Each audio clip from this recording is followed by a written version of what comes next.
brethren, I want to welcome and thank everyone for tuning in and joining us from the various locations from around the world for the broadcast of today's Sabbath message.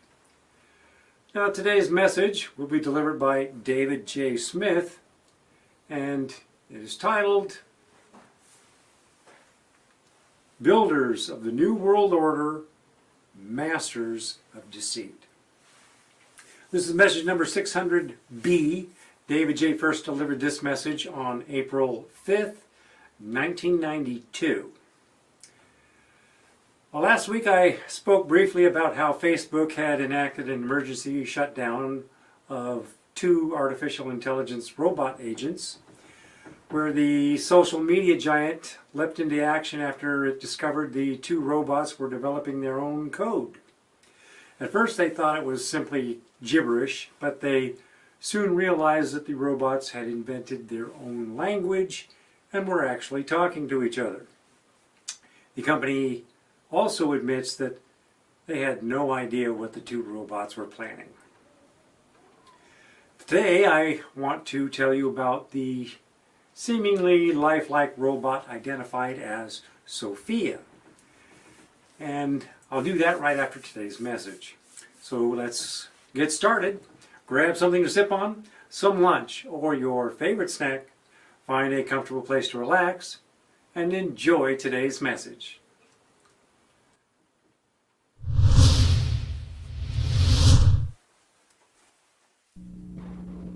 Newswatch magazine presents the analysis of world news in the light of Bible prophecy with David J. Smith. President George Bush wants to establish a new world order by the year 2000. He believes that he is destined to usher in this new era of peace and prosperity for the whole world.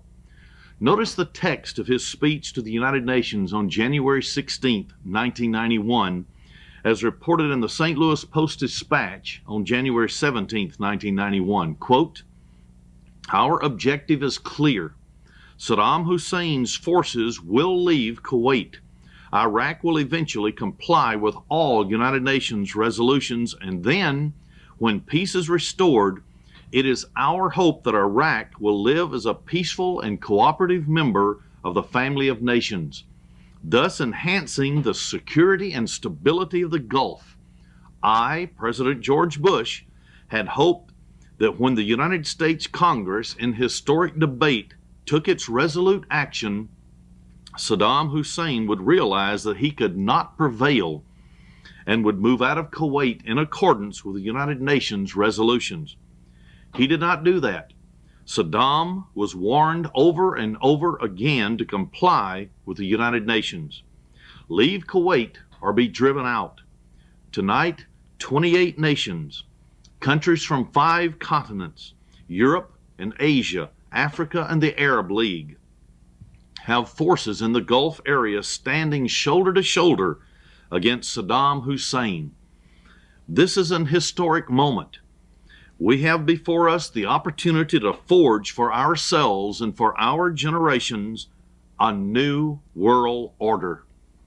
A world where the rule of law, not the law of the jungle, governs the conduct of nations. When we're successful, and we will be, we have a real chance at this new world order, an order in which a credible United Nations can use its peacekeeping role to fulfill the promise and vision of the United Nations founders. This to me sounds like Revelation chapter 13, verse 4, where it says in the middle of the verse, "Who is like the beast? Who is able to make war with him?"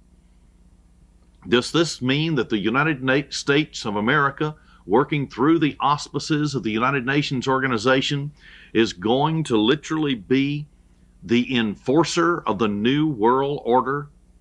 And another question arises. Does President Bush know the plans to have world government by the year 2000? In his speech to the United Nations on October 1st of 1990, he said, and I quote, "We must join together in new compact to bring the United Nations into the 21st century. The calendar offers up a convenient milestone, a signpost by which to measure our progress as a community of nations. The year 2000 marks a turning point, beginning the turn of the millennium. The United Nations can help bring about a new day, to press forward, to cap an historic movement, and the only movement that has been in the 19th and 20th century has been international world socialism. But he says to cap off an historic movement toward a new world order. End of quote. That came from the New York Times, October 2nd, 1990, page A6. He knows that even our money shows the same hope of a new world order. I quote, Parade Magazine, July 2nd, 1989, page 5. That desire for freedom from tyranny inspired the world and still does. Look on the back of any dollar bill, and you'll see it. The Great Seal of the United States bears the motto Novus Ordo Seclorum, meaning a new order of the ages. End of quote. On March 16th, 1989, a radio station played part of a speech that President Bush delivered. He said, and I quote, "What are we doing to prepare ourselves for the new world order coming in just 11 years from now?" End of quote. No wonder he had to make war with Iraq to establish the United Nations as the world authority for the 21st century. President Bush has already made preparations to go to the Great Pyramid of Cheops in Egypt, the site of the ancient initiation ceremony into Luciferian worship, in order to celebrate the new millennium. The Arizona Daily Star on January 3rd, 1989 carried this AP article headline, Millennium Group expects Bush at 1999 bash. It read, and I quote, President-elect Bush is spending this year's holiday at Camp David, Maryland, but in 10 years he may be in Egypt. Organizers of the Millennium Society say he's already committed to ushering in the next century at the Great Pyramid of Cheops in Giza. End of quote. The article said Mr. Bush sent a telegram to the society which said, and I quote, Barbara and I wish you the best of luck in the next year, and we're looking forward to your celebration in Egypt in 1999. End of quote, page A5. If we think that President George Bush does not believe that he has a mission to build a new world order, we'd better get our heads out of the sand. President Bush was a member of the Yale University Skull and Bones ultra-secret fraternity, also a member of the Council on Foreign Relations and the Trilateral Commission, all of which were working for world government. Notice the United States plan to build the New World Order as laid bare in the New York Times newspaper March 8th of 1992. This particular newspaper article heading was United States Strategy Plan Calls for Ensuring No Rivals Develop. And then underneath that headline it said, A One Superpower World. Now I'll quote from that article. Pentagon's document outlines ways to thwart challenge to primacy of America. In other words, this particular article points out that the United States of America is going to be the number one nation on the face of the earth. It'll be the only superpower, and that no other nation will be able to rival the United States. This was a special article to the New York Times written by Patrick E. Tyler. And I'll quote parts of it. This was March 7th, and then it was published March 8th, 1992. Secretary Dick Cheney expects to release a document later this month. States that part of the American mission will be, quote, convincing potential competitors that they need not aspire to a greater role or pursue a more aggressive posture to protect their legitimate interest. End of quote. Now I'll continue the article. The classified document makes the case for a world dominated by one superpower whose position can be perpetuated by constructive behavior and sufficient military might to deter any group or nation from challenging American primacy. Then there's a subtopic in this particular article. It says, rejecting collective approach. To perpetuate this role, the United States must sufficiently account for the interest of the advanced industrial nations to discourage them from challenging our leadership or seeking to overturn the established political and economic order, the document states. In this particular newspaper article, it makes clear that the United States will not depend upon the United Nations organization in order to guarantee the peace of the world. I'll quote more of the article. The draft notes that coalitions holding considerable promise for promoting collective action, as in the Persian Gulf War, but that we should expect future coalitions to be ad hoc assemblies, often not lasting beyond the crisis being confronted, and in many cases carrying only general agreement over the objectives to be accomplished. So they say that they cannot depend, this is the United States government, cannot depend upon other nations to work with them over a short period of time and can't even agree upon the objectives. So what is the conclusion that they've come to? I'll continue to quote the article. What is most important, it says, is the sense that the world order is ultimately backed by the United States. And the United States should be postured to act independently when collective action cannot be orchestrated, or in a crisis that demands a quick response.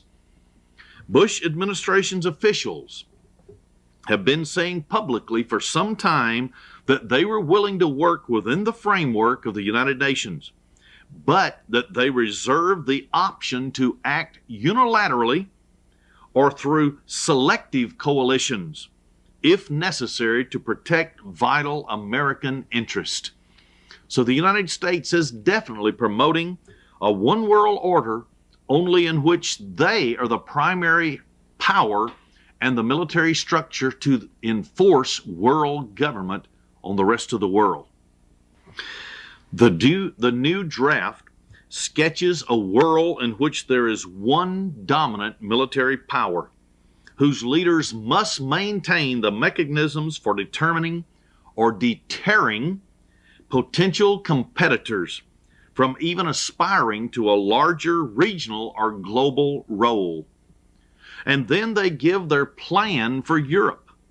They said that we must seek to prevent the emergence of European-only security arrangements, which would undermine NATO, the North Atlantic Treaty Organization, which the United States is a part of, and therefore we dominate and control the military future of the European continent.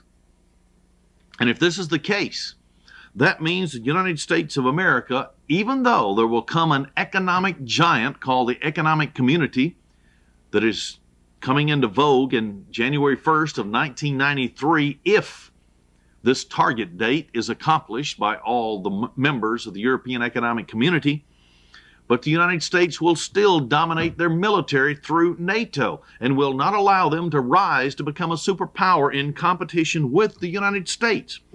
They said in East Asia, we must maintain our status as a military power of the first magnitude in the area. That was the end of the quote of the New York Times, March 8, 1992 article. But President George Bush is not wasting time. He wants world government, and he wants it quickly.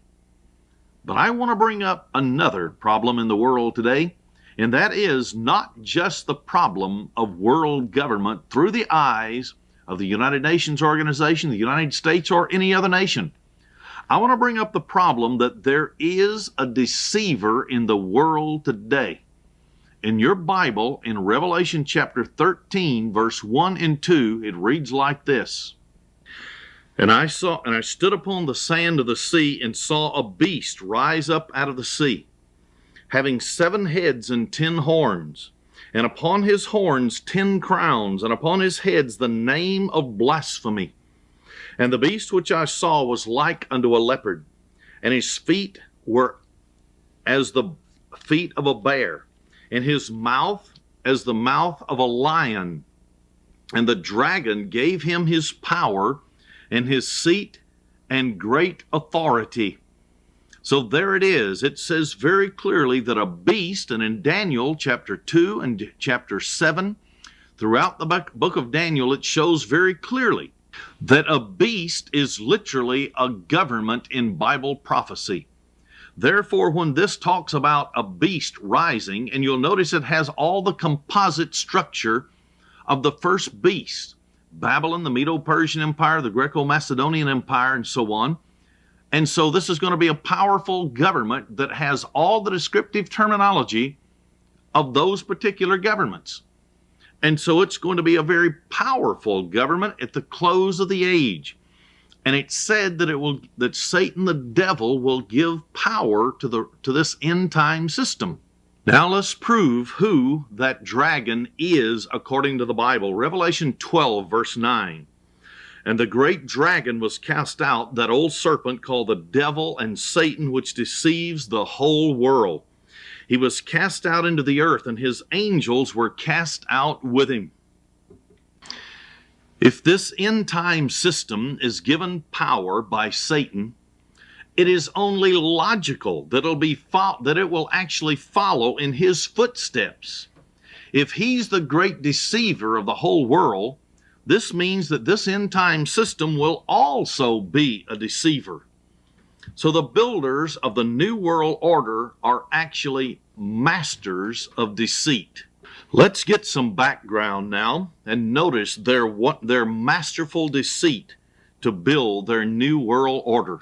Because J. Edgar Hoover laid bare that they were the masters of deceit, and that they literally would lie to the American people in order to establish as fast as they could their own system of government. They would go into government by lies, telling the American people what they would do and do the exact opposite as fast as they could to establish world government. They are truly masters of deceit. In the March 1992 McIlvaney intelligence report entitled Toward a New World Order, The Establishment versus the People, we read the following, quote, this is from the Boston Globe, January 7th, 1992, by Pat Buchanan. I think George Bush wants to be president of the world. I just want to be president of the United States. End of quote. The 1992 American elections will pit the liberal establishment from the East that's working for world government against the American people. The Eastern establishment has had a stranglehold on the United States political and financial system for decades.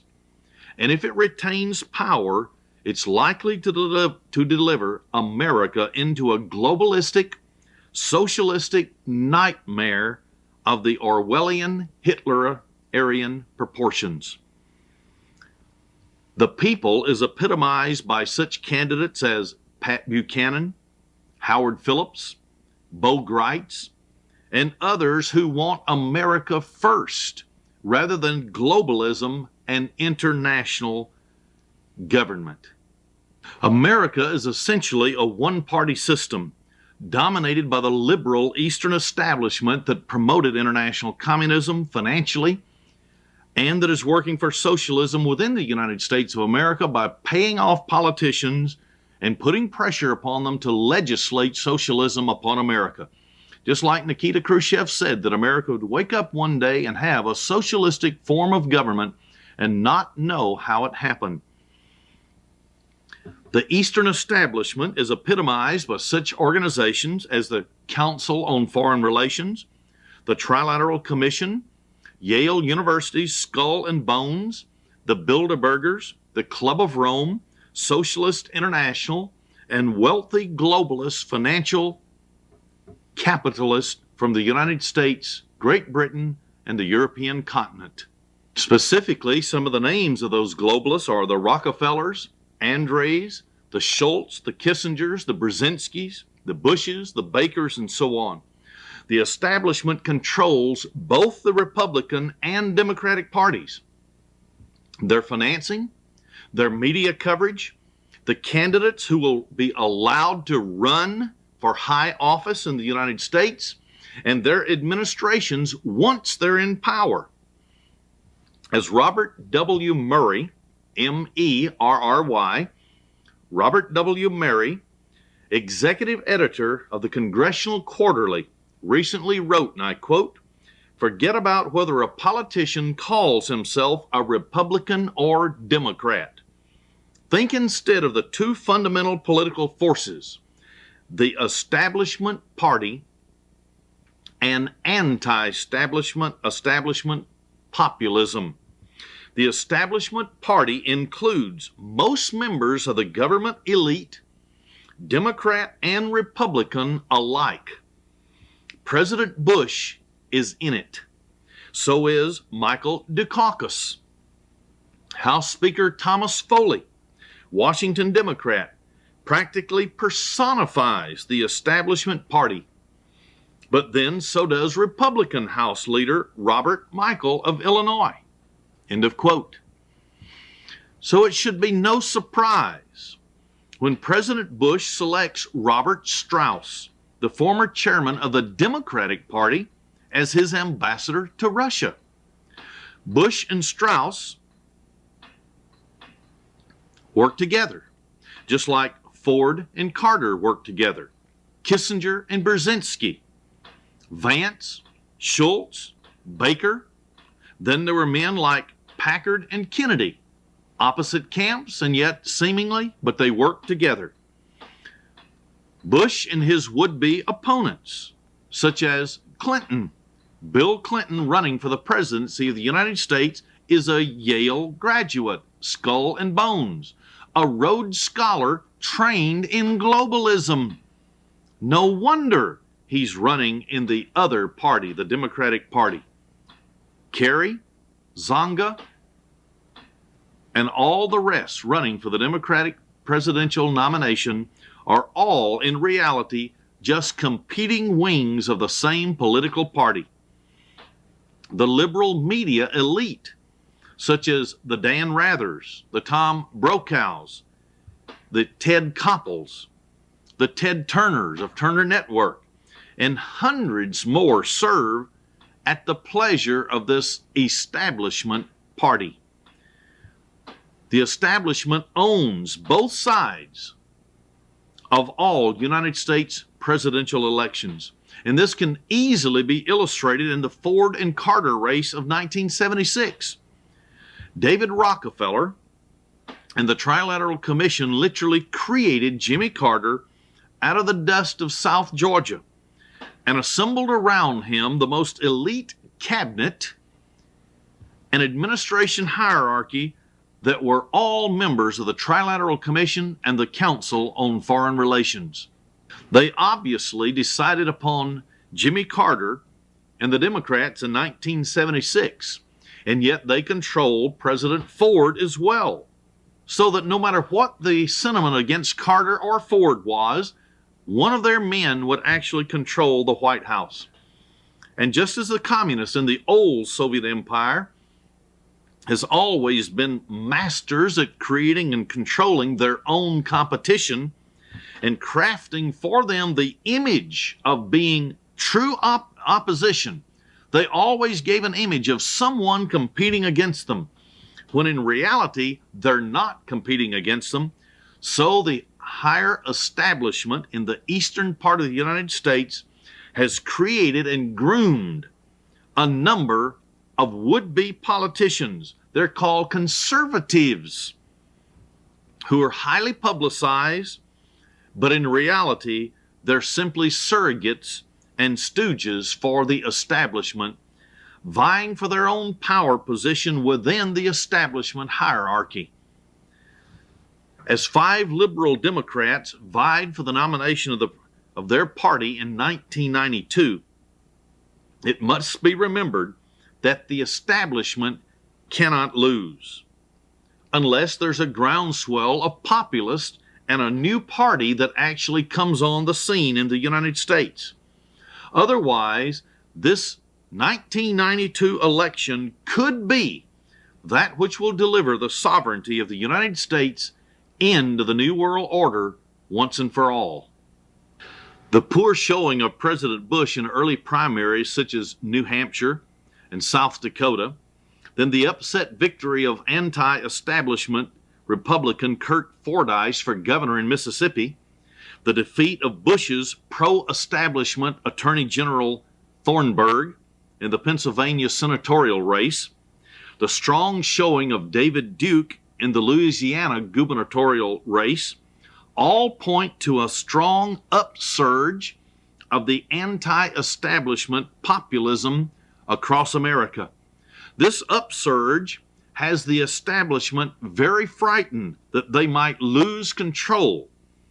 And that's why if they can repackage George Bush as a conservative and stabilize the economy long enough to squeak by the November 3rd elections for the presidency for the next 4-year term, they'll move very quickly in order to move the United States of America into the New World Order during George Bush's second term.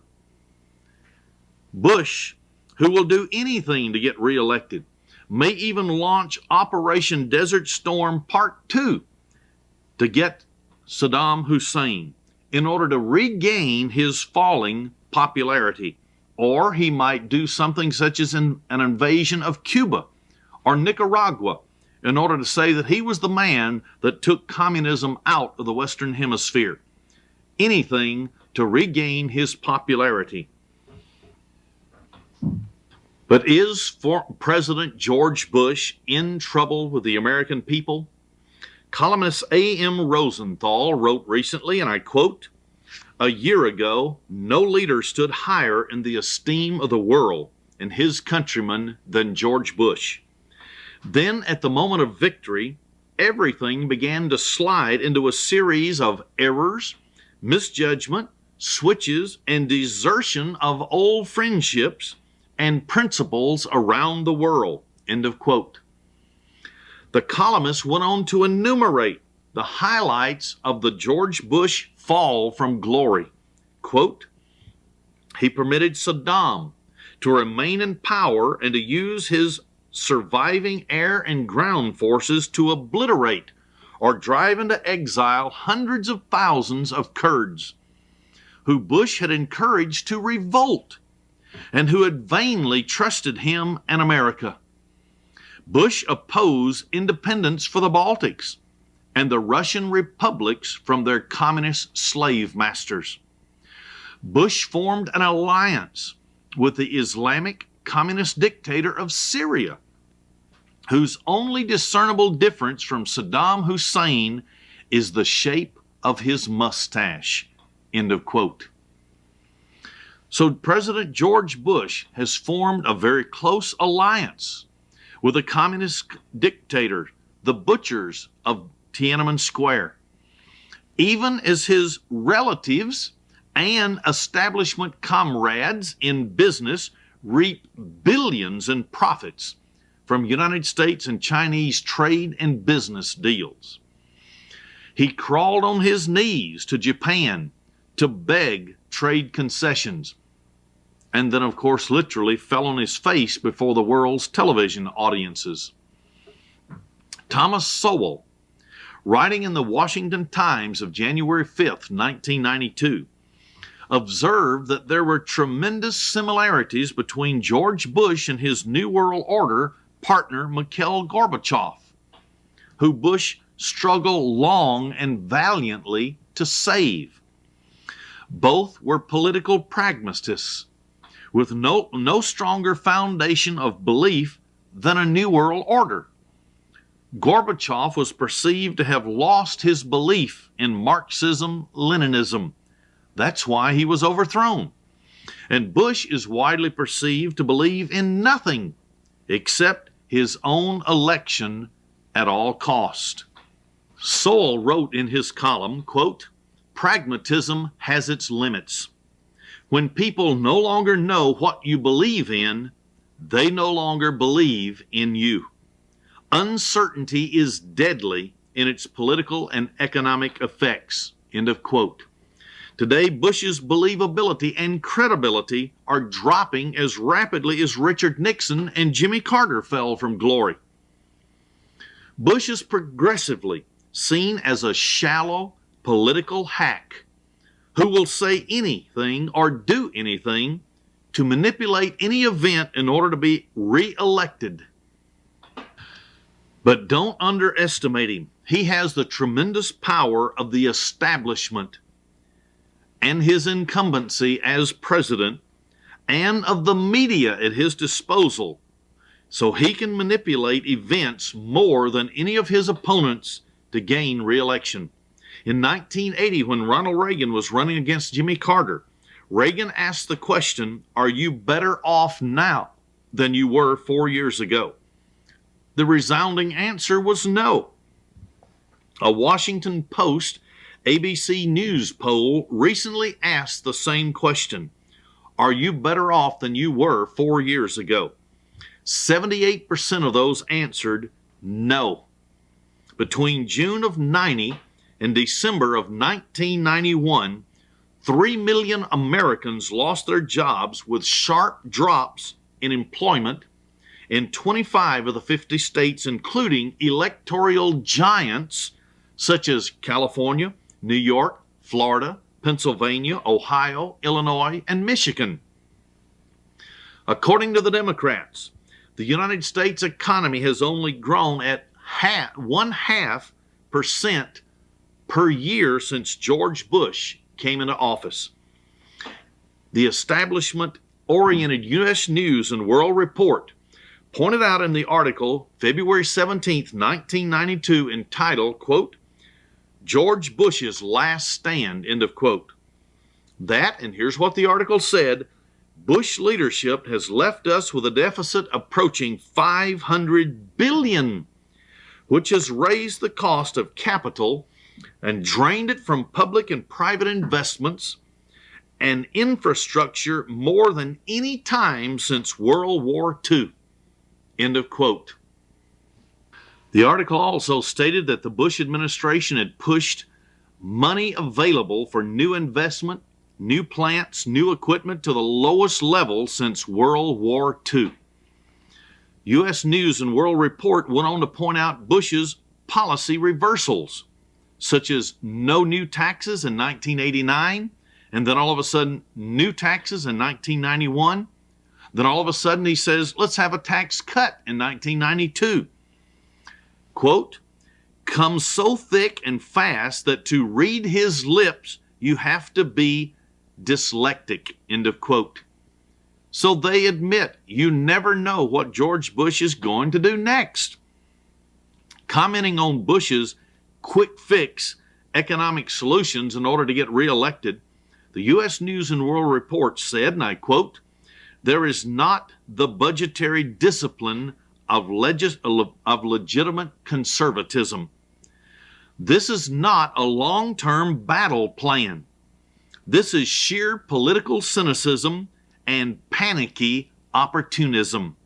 The Bush administration is thinking no further ahead than Election Day," end of quote. Gene Kirkpatrick, United States Ambassador to the United Nations Organization under President Reagan, former President Reagan, had this to say, quote, "Bush is in serious trouble, facing a very difficult, possibly insurmountable problem in being reelected in a faltering economy," end of quote. The early primaries and polls would appear to confirm her opinion. Bush only got 53% of the New Hampshire vote versus 41% for Buchanan. and 30% of the Republicans refused to vote for Bush in South Dakota, even though he ran unopposed. An AP poll released February 5th, 1992, said only 38% of Americans think Bush should be reelected.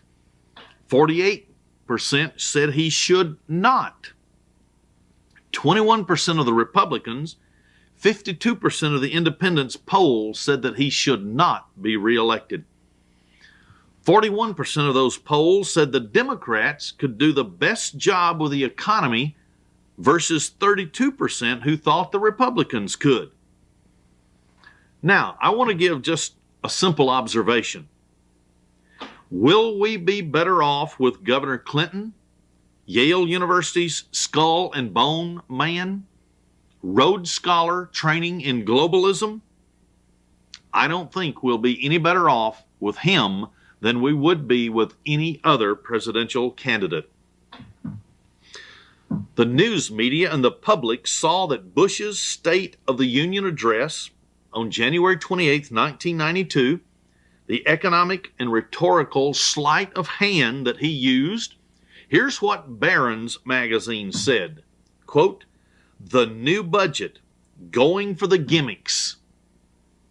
They knew and recognized what George Bush was doing. The Wall Street Journal said, this is their topic, "A spoonful of sugar won't help Bush's medicine go down." The Los Angeles Times pointed out that Bush has given up any pretense of balancing the budget in the future.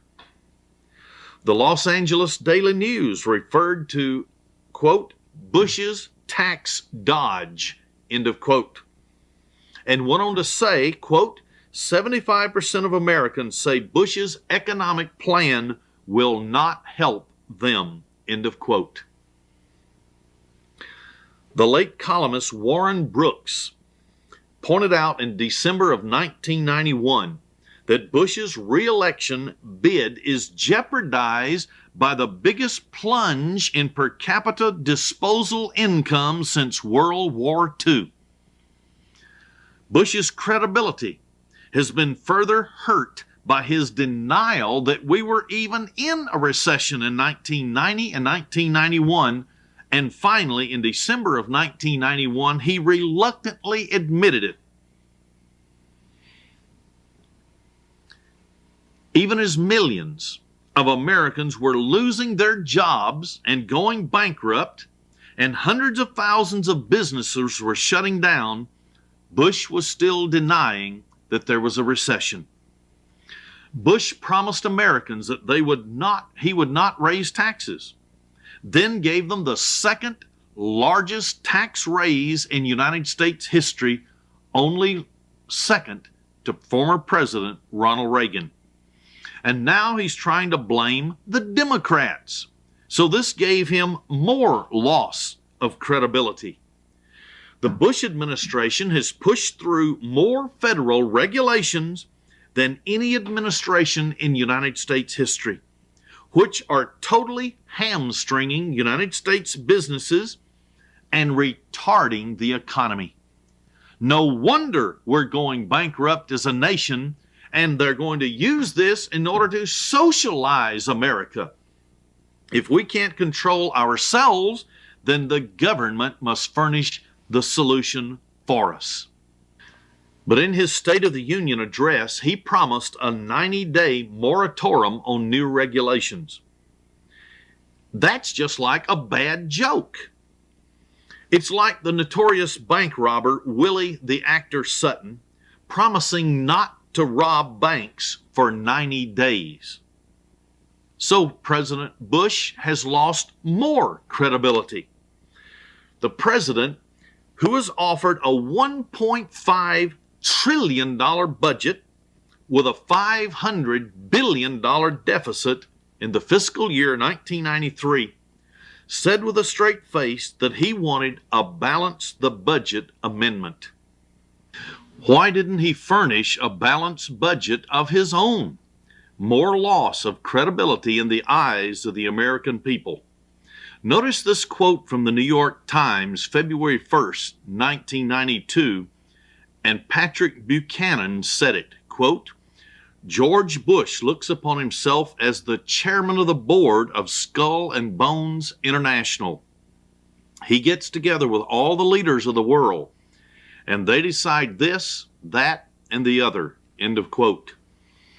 Then Patrick Buchanan in New Hampshire in February of 1992 said the following, I quote, some of these fellows have to wake up and realize it's not 1939 anymore.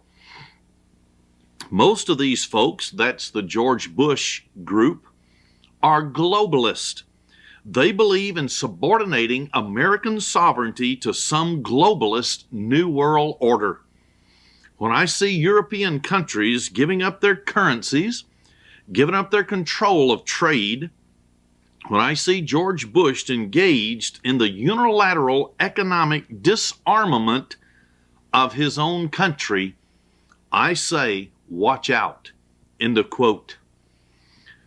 George Bush has talked about the New World Order over 200 times in public speeches over the past 18 months.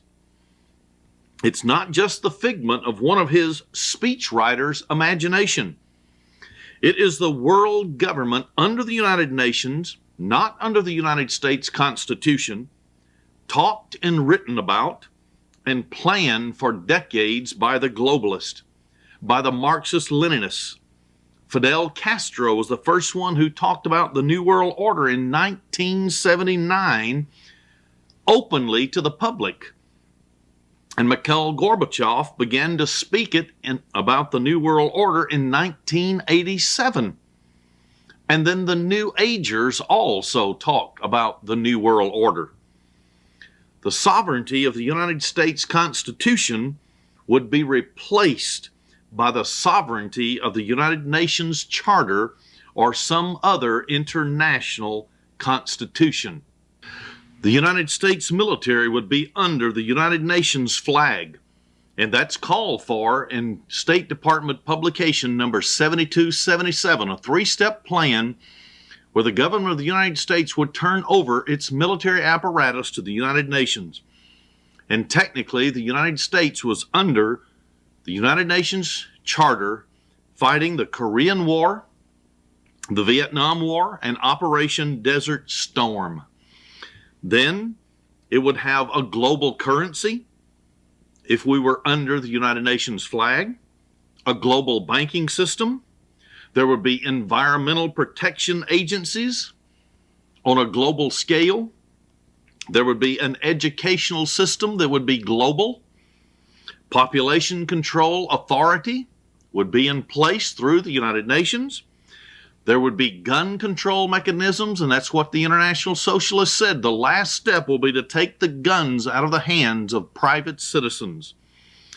And there would be a police force under the United Nations organization, and all these are talked about openly by President Bush and his Eastern establishment in connection with the New World Order.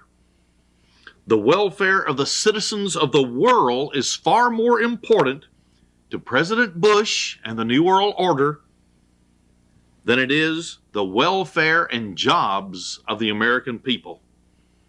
President Bush's Operation Desert Storm, which stopped the United States military just short of victory, was fought, and in the word of the president, quote, as a stepping stone to the New World Order, end of quote. It was the first military enforcement action of the New World Order. But what about the new financial world order? The following is excerpt from the Ron Paul investment letter. Quote, when Bush goes around the globe implementing the New World Order, he's doing more than signing trade pacts, giving away money, and instituting cooperative military arrangements. He's also making your bank account subject to globalist prying. Yet this is part of the New World Order that is never mentioned in the media. The effort to unite the IRSs, the tax collecting agencies of the world, in a global database with an enforcement network to make all financial transactions subject to bureaucratic scrutiny. The goal is to eliminate private financial transactions wherever they occur. The means include United Nations treaties, pacts among the various members of the Organizations for Economic Cooperation and Development, and the Treasury Department. The United States has always taken the lead, as they say in Washington, on tax evasion, money laundering, and financial privacy. This country has some of the worst laws in the world. Today, American banks are an arm of the law. Even check cashing companies and wire transfer businesses have become government handmaidens. I'm still quoting the Ron Paul newsletter. Major retail outlets have been terrified by sting operations and now fear anyone using cash. Customs, the IRS, the BATF, and Secret Service all conduct their own investigations to make retailers file Forms 8300 on cash users. Texas has been swept by these agents. Buffalo, New York, was swept by these agents, and they collected $3.5 million. And so has Arkansas, where they collected $2.5 million from retailers there because of the lack of the filling out of Form 8300, which is new, reporting cash purchases in retail outlets. Before the Christmas holidays of 1991, tax agents visited more than 5,000 businesses.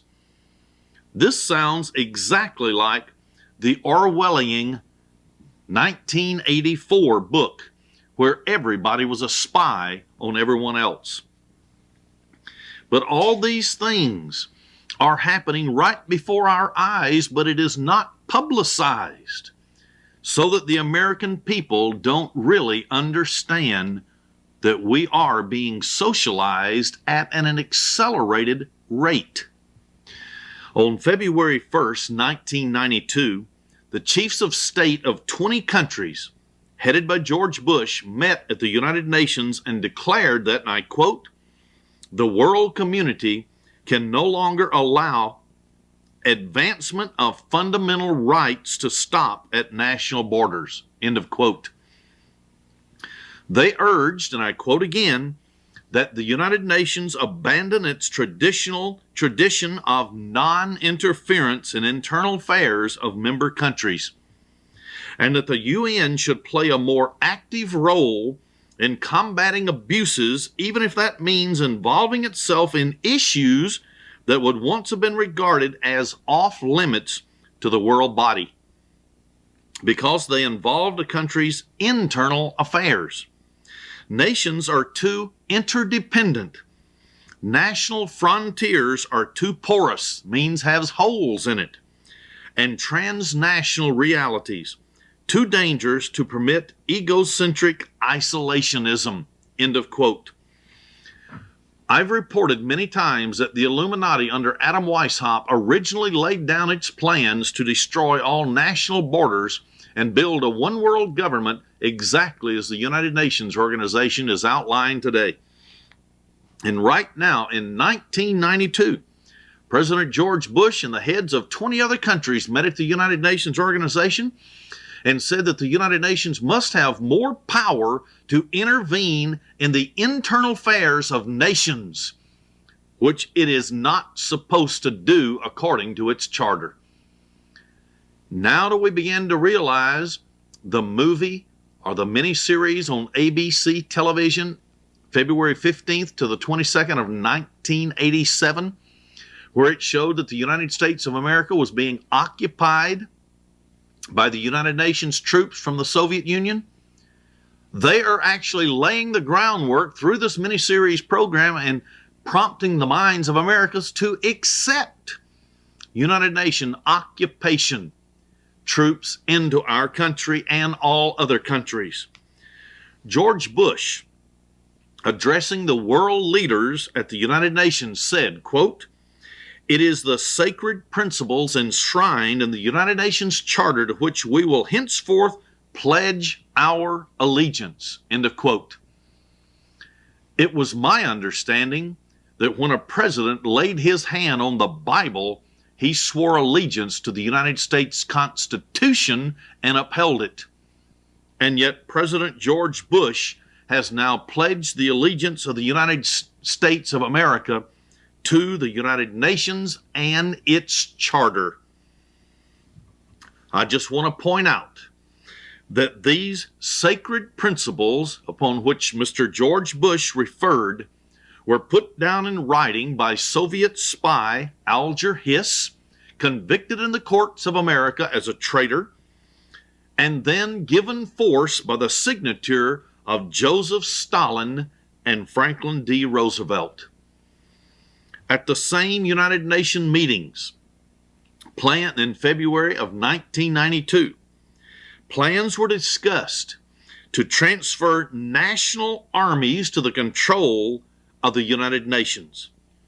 As the Los Angeles Times of February 1st, 1992 said, quote, "Creating a standing army under the control of the United Nations Security Council would give the world organization a military punch it has never had before and could convert it into a full-time international police force. The proposal for such a force, advanced by French President François Mitterrand and immediately endorsed by Russian President Boris Yeltsin and the Hungarian government, would permit the Security Council to act on short notice." End of quote from the Los Angeles Times. In the past 4 years, the United Nations Blue Helmets have been assumed 8 new peacekeeping operations.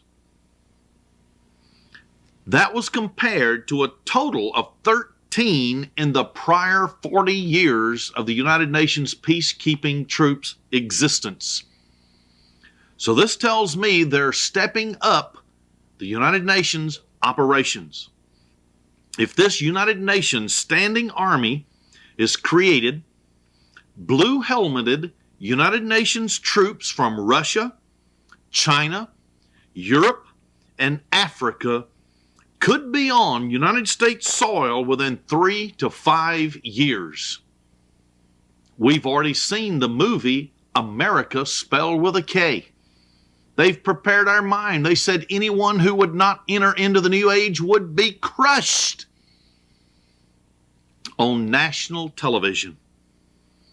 Harvard professor Joseph Nye, N-Y-E, a former State Department official and a member of the Council on Foreign Relations and Trilateral Commission, in a New York Times editorial of January 27, 1992, was blunt in coming out for a fire brigade or United Nations Rapid Deployment Force, led by the United States for the coming New World Order.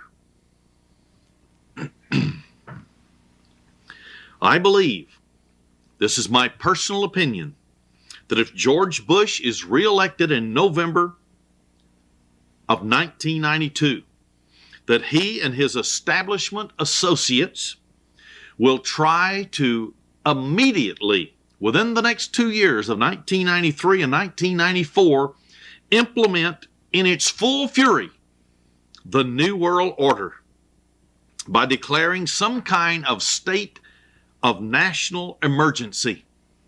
And it will probably be an economic emergency, and invoke all the executive orders which they have now in place, and they can declare a national emergencies and invoke these executive orders and therefore declare martial law in the United States of America. Some of these executive orders are number 10,995, which would allow the government to take over all communication media. Executive order number 10,997, that would allow the government to take over all electric power, petroleum, gas, fuels, and minerals. Executive order number 10,998, that would allow the government to take over all food resources and farms. Executive order number 10,999 would allow them to take over all methods of transportation, highways, and seaports. Executive order number 11,000 would allow the government to mobilize citizens and workforces under governmental supervision. Executive order number 11,001, take over all health, welfare, and educational functions. Then executive order number 11,002 would allow the Postmaster General, a member of the President's Cabinet, to operate a nationwide registration of all persons. Executive order number 11,003 would allow the federal government to take over all airports and aircraft.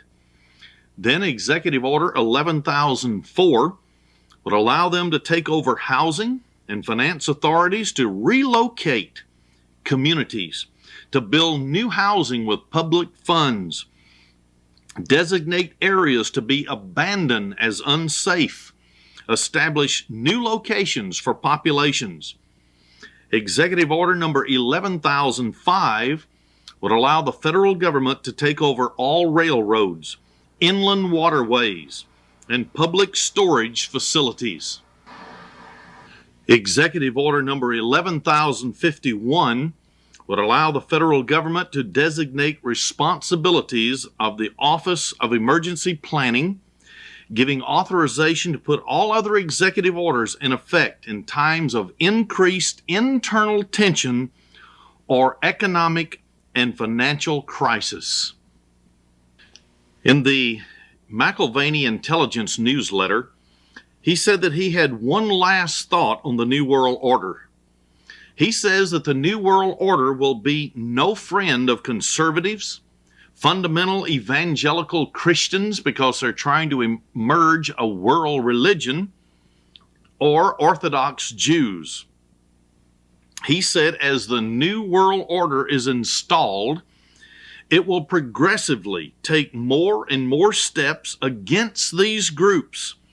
That's through social and legal pressure, leading eventually to persecution and or imprisonment. What does he mean, though? Eventually leading to imprisonment and persecution. The book of Revelation is a projection forward into the last world social system, leading up to the very return of Jesus Christ as our Lord and Savior, King of Kings and Lord of Lords. Let's turn to Revelation chapter 13, where it gives the rise of this end-time social system, and turn to verse 7 and see what it says this system will do to Christians who are following Jesus Christ. And it was given unto him, that's the beast, the leader of this end-time social system, to make war with the saints and to overcome them. And power was given unto him over all kindreds, tongues, and nation. And all that dwell upon the earth shall worship him, whose names are not written in the book of life of the Lamb slain from the foundation of the world. So in Jesus Christ prophecy in the book of Revelation, it says specifically that there will be increased and intensified persecution against Christians. In Jesus' Olivet address to his disciples, he pointed down through the corridors of time to our day and said in Matthew chapter 24, verse 9 and 10, Then shall they deliver you up to be afflicted, and shall kill you, and you shall be hated of all nations for my name's sake. And then shall many be offended, and shall betray one another, and shall hate one another. Persecution and imprisonment are coming for all who will not fit into the New World Order. They even told us on national television February 15th to the 22nd of 1987 on ABC's miniseries America that all those who would not fit into the New World Order would be crushed. But how is this going to happen? How is it that those who are going to take over the world, are they masters of deceit? Have they already planned and determined what they're going to do with Christians? Let's investigate and find out. You or I could be in trouble if we happen to subscribe to the wrong newsletter or belong to the wrong political group. When President Reagan implemented the secret Citizens Concentration Camp plans, codenamed Rex 84, it meant that you and tens of thousands of other Americans could be rounded up, herded into detention camps located throughout the United States. That's right. Rex 84 is a presidential directive whose primary purpose is to silence and hold prisoner those citizens and groups that the government considers troublemakers. And the only crime one need to commit to be qualified to be rounded up is to speak out against such organizations as the IRS, unfair taxation, administration policies which threaten constitutional rights of our citizens, or any of a number of illegal activities that the government is being engaged upon today, and that you and I recognize it. They would consider you and me as an activist and a threat to the government they're trying to establish. President Reagan's Rex 84 plan is merely a rehash of a similar secret proposals to silence patriotic citizens who work to restore the literal supreme law, the United States Constitution. On February 7th of 1975, Dr. Peter David Beater, Import-Export Commissioner under President Kennedy, was interviewed on a Los Angeles radio program. The station was KABC at that time, and exposed the plans for the replacement of the present Constitution with a new state constitution designed by internationalists working for world government. This new state constitution calls for the elimination of our guaranteed Bill of Rights, the elimination of many of our voting rights, plus the right to own private property. That sounds just like international socialism. It was written in 1964 under a grant to the Tax-Exempt Center for the Study of Democratic Institutions. This was financed by internationalists who are not the least concerned about the individual rights and liberties of Americans, but they're working for world government. The new state constitution has the full support of several powerful elitist organizations, including the international banking cartel headed by billionaire David Rockefeller. This was actually written down in paper and recorded in Britannica Encyclopedia's volume Great Ideas for Today, 1971 edition, page 345. It gave a summary of the 4,500-page draft of a constitution that would have the Chamber of Guardians, the Supreme Court, the Grand Council, the Tribune of the People, and the President. And yet, this would replace the Constitution of the United States that guarantees all of our freedoms that we take for granted. According to Dr. Beater's radio interview, the new state constitution goes hand in hand with the so-called rehabilitation camps secretly set up by factions within our government. At the time of the interview, 16 such camps had been opened under false pretenses, and more were being set up to make room for prisoners considered political opponents to this idea. In April 1976, after learning the full details of the citizen concentration camp plans, a concerned citizen by the name of Dr. William R. Pabst, P-A-B-S-T, filed suit against the United States government in an effort to expose and stop these plans being implemented primarily through the Defense Department. Dr. Pabst met with many obstacles during the suit, but was able to verify through various Defense Department and military officials that the camps do indeed exist and are to be used for patriotic citizens who does not want to see the dissolution of the Constitution of the United States.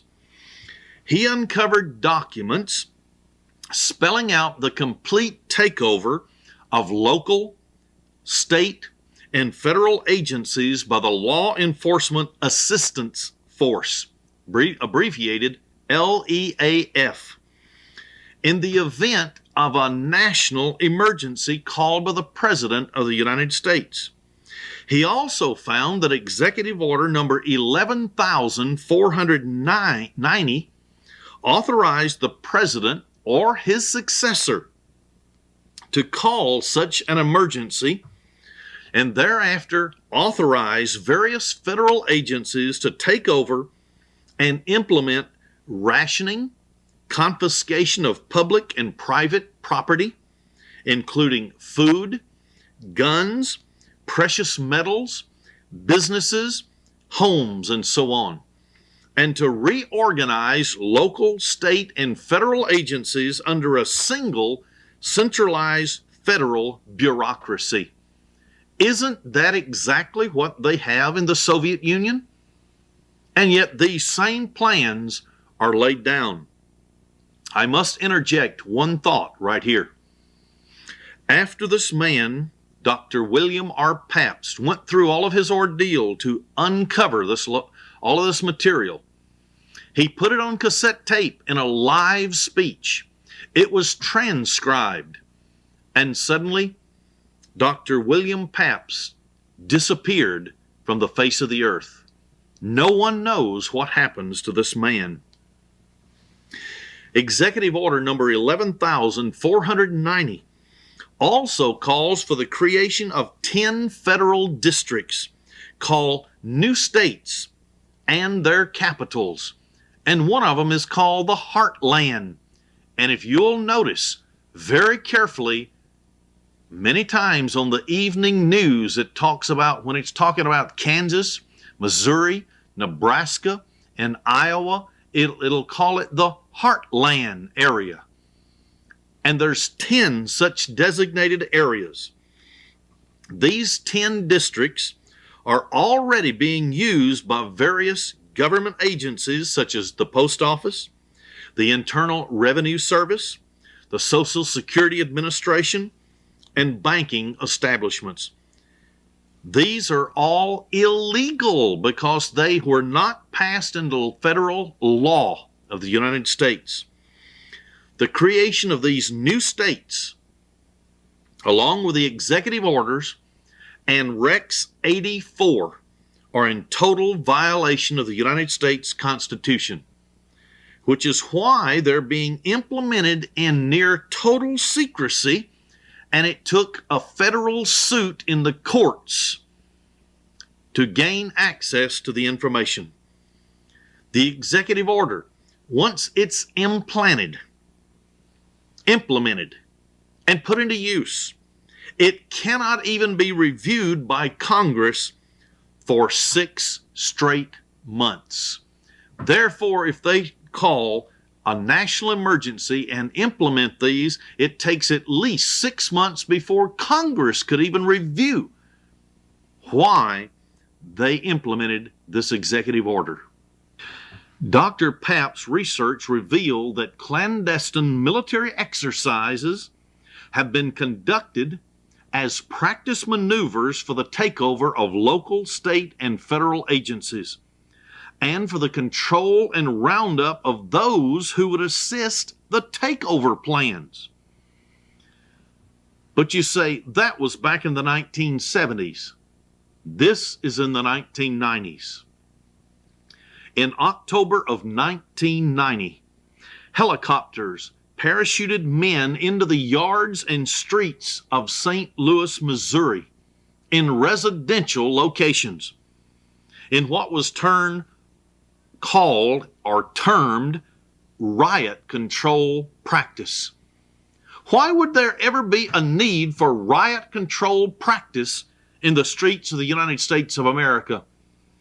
Notice the newspaper article from the September 10th, 1991 San Francisco Chronicle. Here is the big headlines: Marines copter set city all abuzz. And then it said low-flying craft cruise through downtown skies. This was an article written by a Mr. Stephen A. Chin of the Examiner. This is the San Francisco Examiner staff. I want to quote much of this article. An urban warfare training exercise by United States Marines brought a dozen military helicopters swooping low over San Francisco rooftops this weekend, bewildering and outraging residents who besieged an equally mystified police department with phone calls.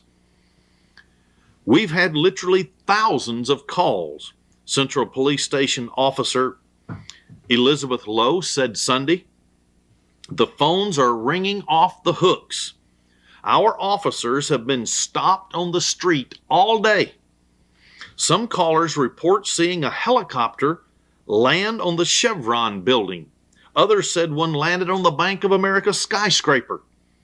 We've had helicopters coming in very, very low for the past 2 days, said Virginia Esker, who lives on Telegraph Hill. They come right between the buildings. I thought they were looking for someone. Lowe and other police officers, however, were unable to provide callers with any information about the mysterious helicopter sightings. We haven't been told anything, said Lowe. I've called the Presidio Army Base, Alameda National Air Station, and the FBI. Everyone is denying that it's their helicopters. This made some callers, like Patricia Smith, even more distraught. It's kind of Orwellian that you can't find out about it. At least the police should be informed, said an outraged Smith, who reported low, loud-flying mega choppers flying 100 feet above her home on Vallejo Street near Montgomery Street every 5 minutes on Sunday.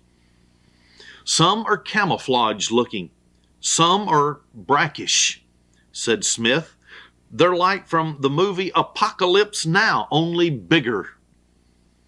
The CH-46 Sea Knight, UH-1 Huey, and the AH-1 Cobra helicopters, it turned out, are part of urban warfare training by a detachment of 200 Marines from Camp Pendleton in San Diego. The 13th Marine Expeditionary Unit and the 1st Marine Expeditionary Unit are Force Several Operations Training Group, according to Marine spokesman Hartman Slate. The unit, temporarily based at Treasure Island and Alameda National Air Station, is practicing urban flying techniques as well as ground reconnaissance and raids at local military bases through September 13th, 1991. San Francisco, because of its terrain, topography, weather, and the layout of the city, offers a training environment we can't get down south, said Slate. This training is critical because San Francisco has characteristics a lot like major cities in the Far East. Then the article went on to close by saying, the unit will be deployed to the Pacific in several weeks, he said. Peak activities occurred this weekend. That meant a lot of flying around downtown San Francisco. Well, that still does not explain the parachute drop of soldiers into the yards and streets of St. Louis, Missouri in October of 1990, does it? According to the April 23, 1984 issue of Spotlight newspaper, President Reagan updated the citizens' concentration camp plans when he signed a highly classified National Security Decision Directive number 84, codename Rex 84, on April 5th of 1984. The directive authorizes the activation of 10 huge prison camps located at key defense commands across the United States.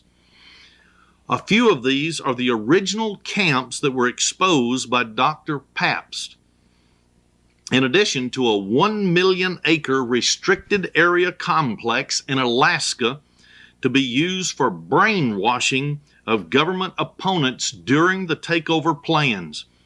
It's called a mental health complex, but bizarre and torturous experiments are conducted there to find effective methods for controlling political prisoners.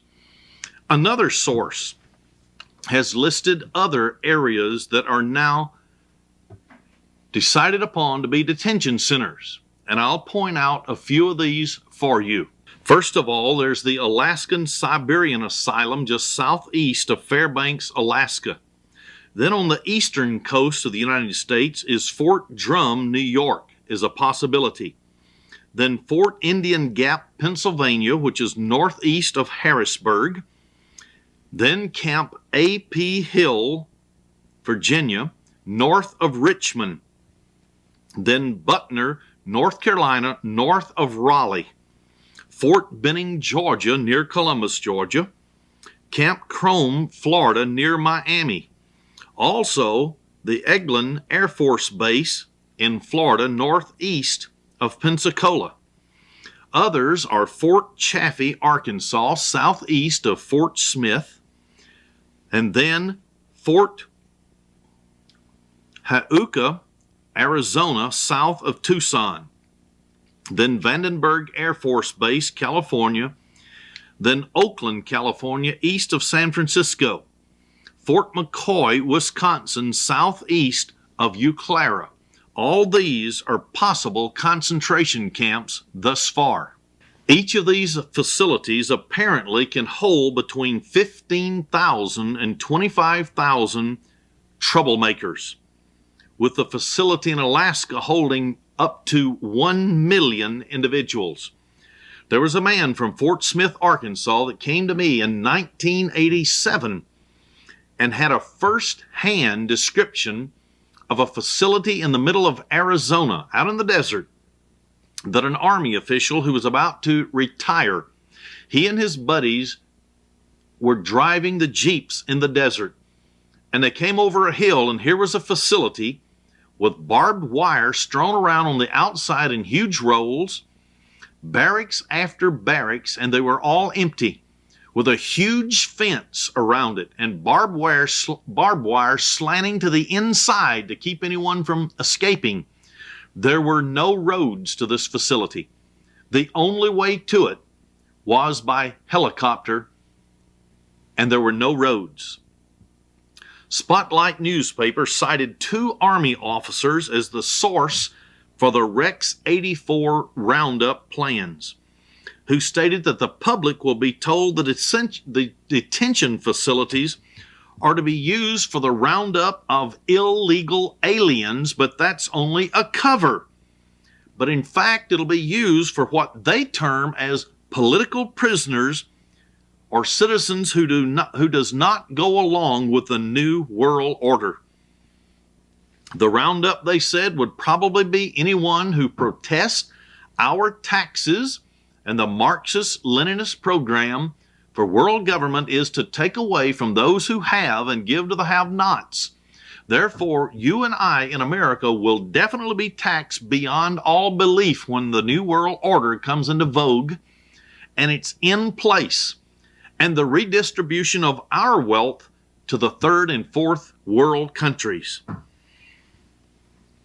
The broad definitions of Tax 84, along with a non-defined aspect of what constitutes a national emergency, leaves the detention camp proposal wide open as to who will qualify as a dangerous person when the roundup begins.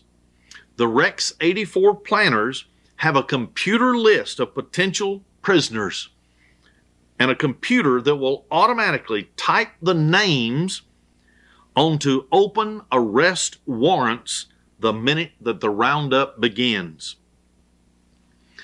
A woman talked to a member of our congregation.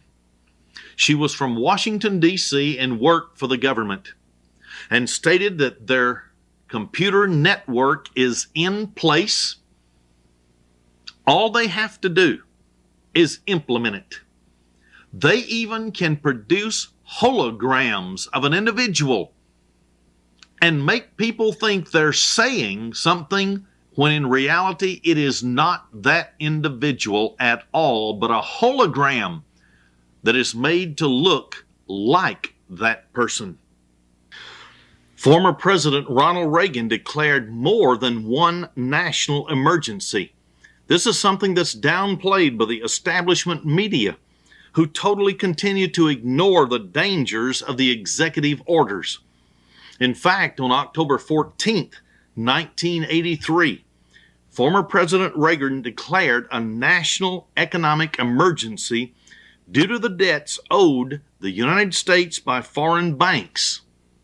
And according to newspaper articles in January of 1984, it said that this declaration of a national emergency could give President Reagan the dictatorial power to close banks, freeze assets and bank accounts, close off export capital, call in all gold and silver holdings, call in and reissue a new devalued currency, and to slap on total price and wage controls.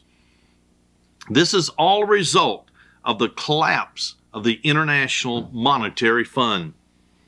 Some of the federal agencies involved in Rex 84 include the FBI, CIA, U.S. Marshals, the Immigration and Naturalization Service, the Coast Guard, and most important of all, the Federal Emergency Management Agency, which is a branch of the Defense Department, and it's called FEMA, F-E-M-A.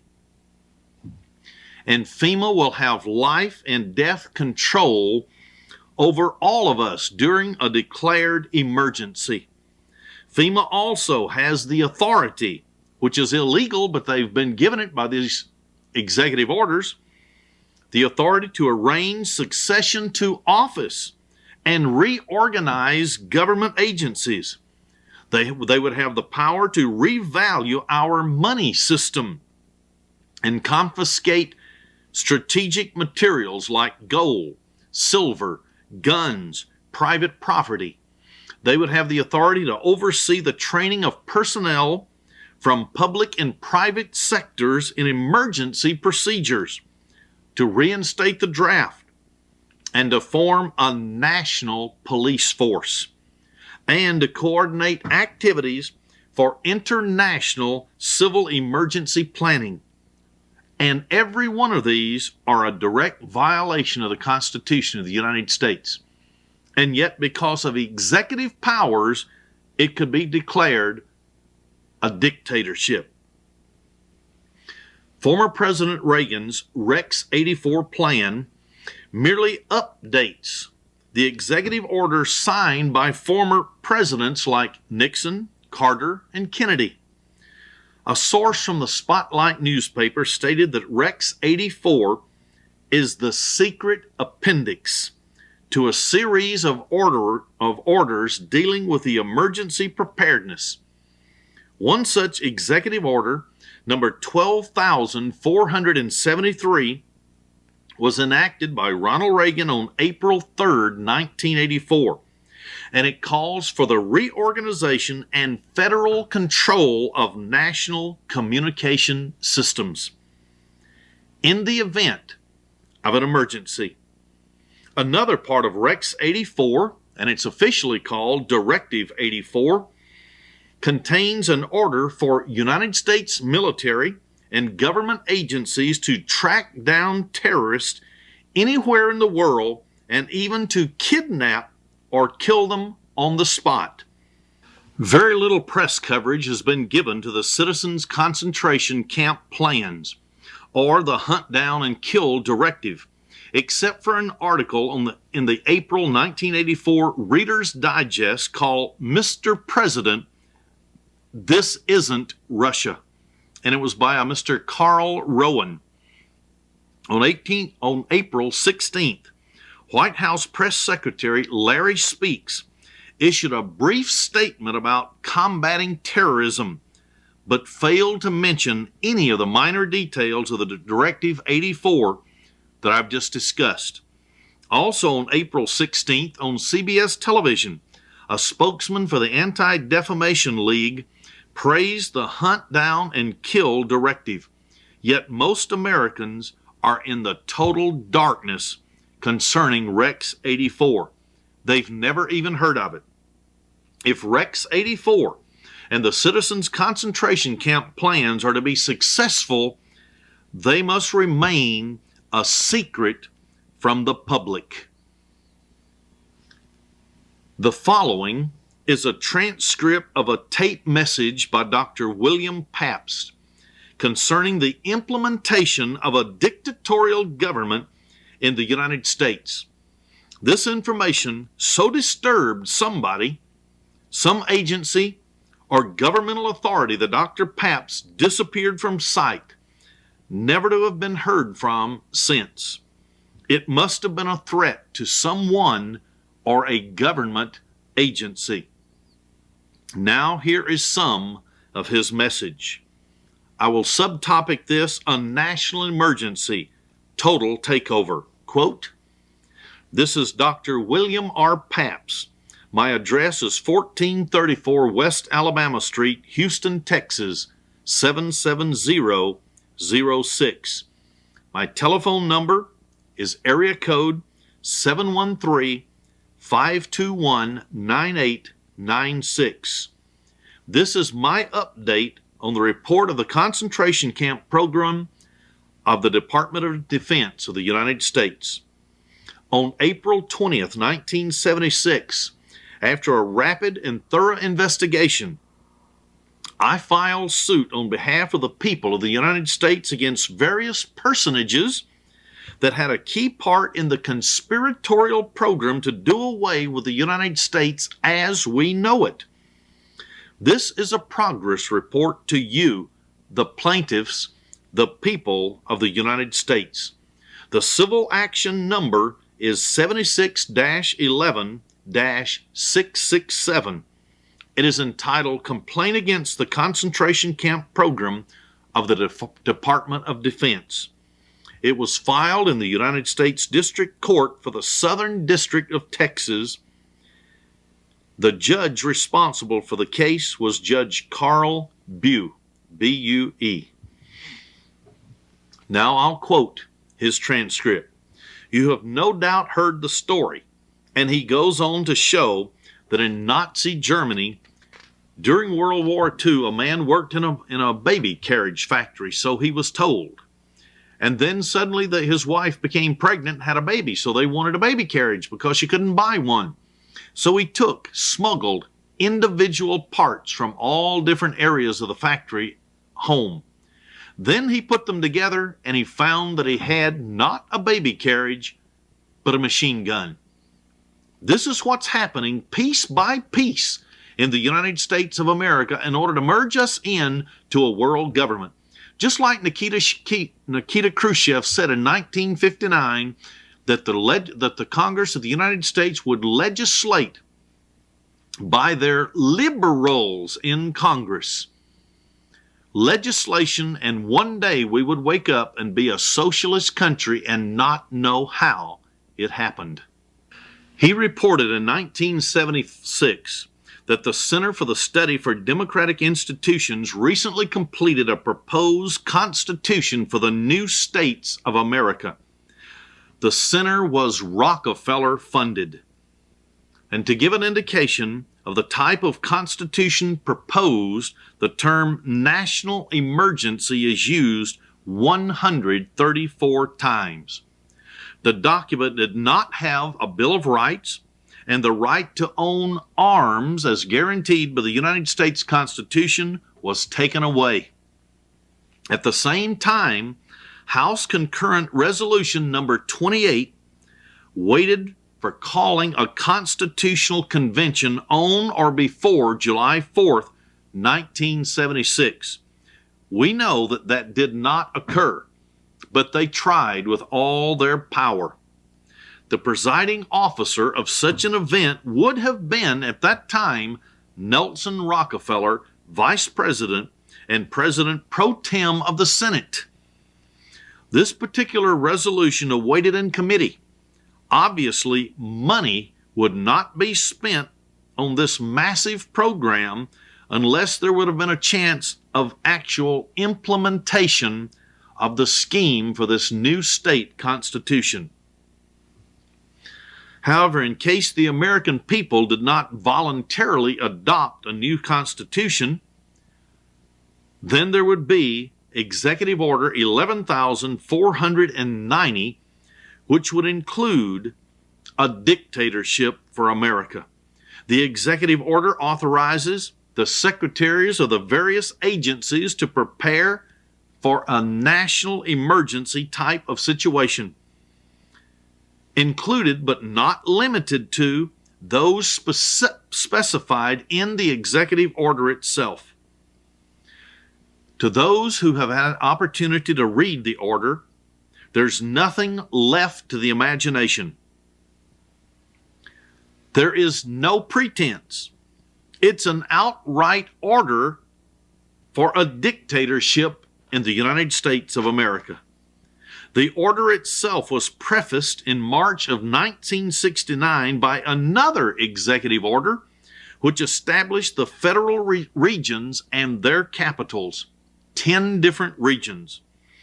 All the departments of the government were involved, including the Law Enforcement Assistant Administration, the LEAA, the Health, Education, and Welfare. Congressman Larry McDonald had revealed to Congress that various guerrilla and terrorist groups were being financed by the federal government. They were actually to begin insurgent activities. And when they did that, Executive Order number 11,490 would be activated, and a dictatorship would be called. But if you'd read Executive Order number 11,490, you would see that a national emergency could be declared for any conceivable pretense whatsoever. If the order itself were activated, here's what would happen. The next day, you and your family would be standing in front of your local post office with your neighbors. The front door bursting with long lines of people waiting to be registered. After waiting in line with your family for hours, you finally get channeled through the doors. Once inside, you overhear the postal clerk with his side arm strapped to his side, telling a frightened registrant, another neighbor of yours, "Look, there's nothing I can do. The truck behind the building will take you to a work camp where you have been assigned. Your wife has been assigned to a factory, and there's nothing I can do." Then your son or daughter looks up at you with a quivering voice and asks, "Daddy, why are we here?" You can't give an answer. Then dictatorship in America occurs. What about implementing the new government? Examining the organization chart of Executive Order number 11,490, you discover how we all have helped finance through our tax dollars the very mechanics of the overthrow of our Constitution. Executive Order number 11,409 designates certain authorities to the Office of Emergency Preparedness, which in turn designates authority to the various departments of the federal government. If Executive Order number 11,490 were implemented, the Post Office Department would be responsible for a national registration. The State Department would be responsible for the protection of the United Nations personnel or property and prevention of anyone escaping from the United States. The Department of Defense would be responsible for the expropriation of industry. They would take over industry, direction of services and national production systems. They would control censorship, communication takeover of non-industrial facilities. The Commerce Department would be responsible for expropriation or the takeover, selection, and international distribution of commodities, which in reality, if you want to take the Marxist program of redistribution of the wealth, it means that it would be the looting of America. Census information and human resources would also come under the Commerce Department. The Treasury Department would be responsible for collection of cash and non-cash items and the recreation of evidence of assets and liabilities. The Justice Department would have concurrent responsibility with the Department of State for prevention of escape of its citizens from the United States. It also would have the responsibility for replenishing the stockpiles of all types of narcotics, for a national police force, for correctional and penal institutions. That includes the concentration camps, which I believe there's enough evidence to show that there's now at least 37 concentration camps in America prepared for those who will not accept this New World Order. Also, the Treasury Department, or the Department of State and Treasury Department, will be responsible for mass feeding and housing of prisoners and for the use of prisoners to augment manpower, which in reality would become slave labor just as it is in the Soviet Union, Cuba, Nicaragua, and all other communist states such as China. The federal bank, which is not a federal bank, it's privately owned by those working for world government, would be responsible for the regulation of withdrawal of currency. They wouldn't allow people to withdraw too much currency. The General Services Administration would be responsible for the confiscation of private property for government use. The Health, Education, and Welfare Department would be responsible for the nationalization of education, which in reality, the Department of Education has already nationalized it. They would be responsible for health services, hospitals, and mental institutions.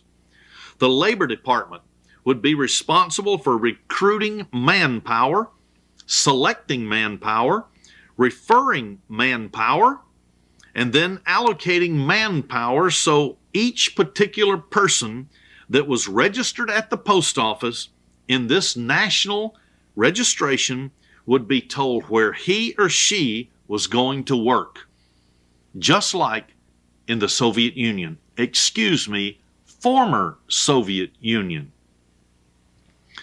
The housing and urban development would be responsible for transfer of persons to either temporary or permanent housing in regional emergency planning and cooperation.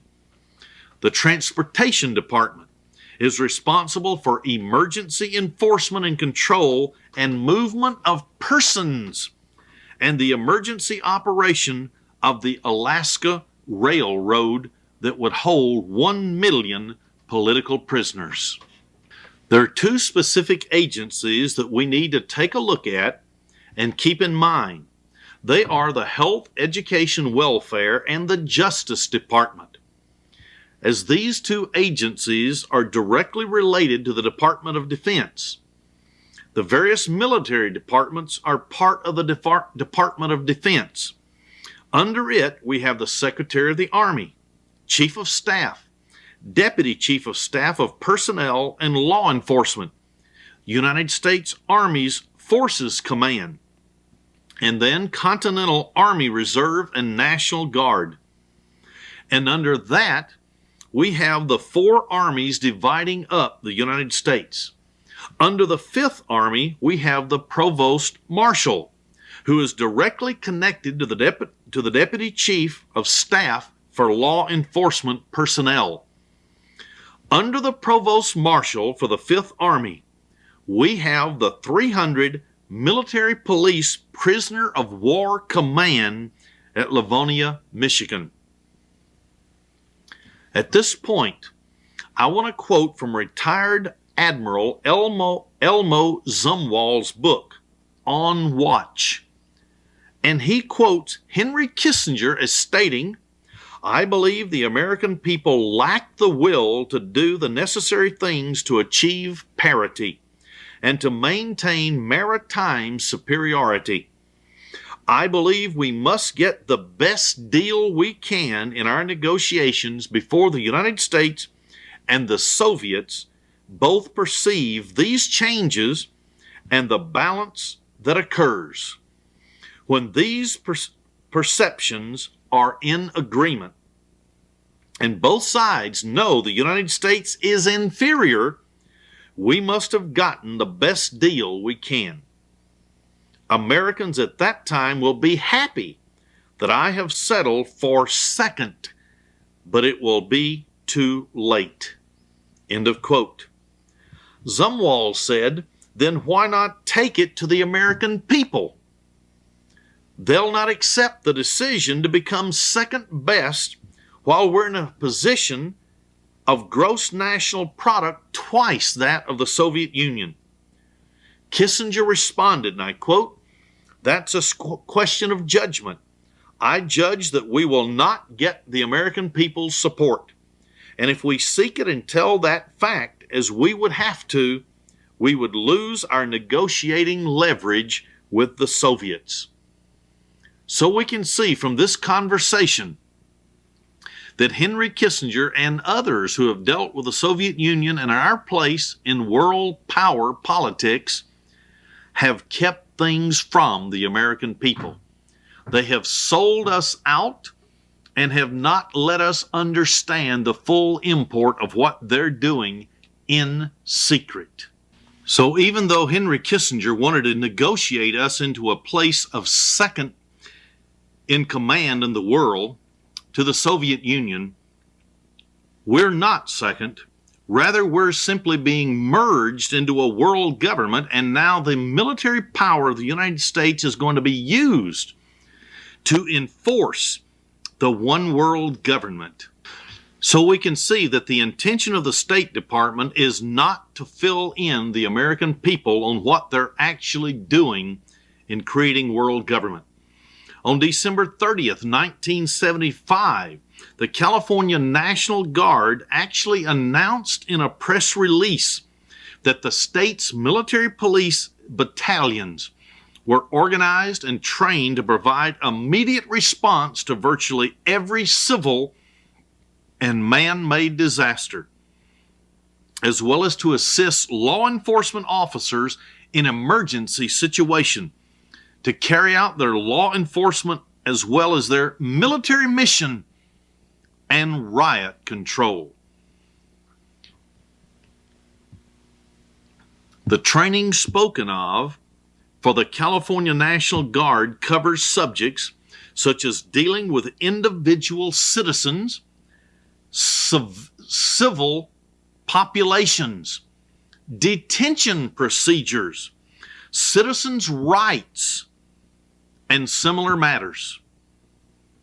And you know as well as I do, when there is martial law or a state of emergency, citizens have no rights because the Constitution is preempted. Even the uniform of the National Guards who participates in this program are different than the normal type that are worn. An Army spokesman would not reveal any more about the different types of uniforms, but the Los Angeles Sheriff's Department paramilitary units who have received this training also have Army fatigues dyed black for their uniforms. A further fact is the disaster preparedness plan for the Marine Corps Supply Center in California. Quoting from that document, quote, "Under the Constitution and the laws of the United States, the preservation of law and order is the responsibility of local and state government, and the authority to maintain the peace and enforcement the law is invested in the authorities of those governments," end of quote. There are specific exceptions to the enforcement of law by local and state government. One of these pertains to federal intervention to civil disturbances in certain situations. Military commanders are deemed to have the inherent authority to take any measure reasonably necessary for the protection of life and property in the event of a sudden, unexpected public calamity which disrupts the normal process of government and presents an emergency situation that's dangerous to the population. This includes law enforcement duties. The manual mentions something called garden plot forces.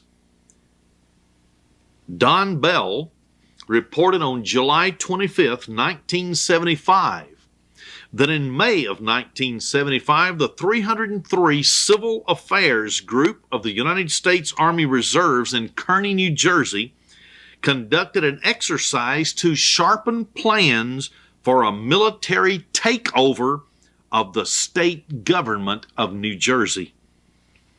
According to Colonel Francis Clark, they had conducted similar studies on how to seize municipal, that's city, and county government over the past few years. That's from 1970 to 75. But this was the first time they had studied how to take over state governments. Such units were trained during World War II to operate captured governments in foreign countries. We never had federal troops training to take over governments in the United States, however, until this time.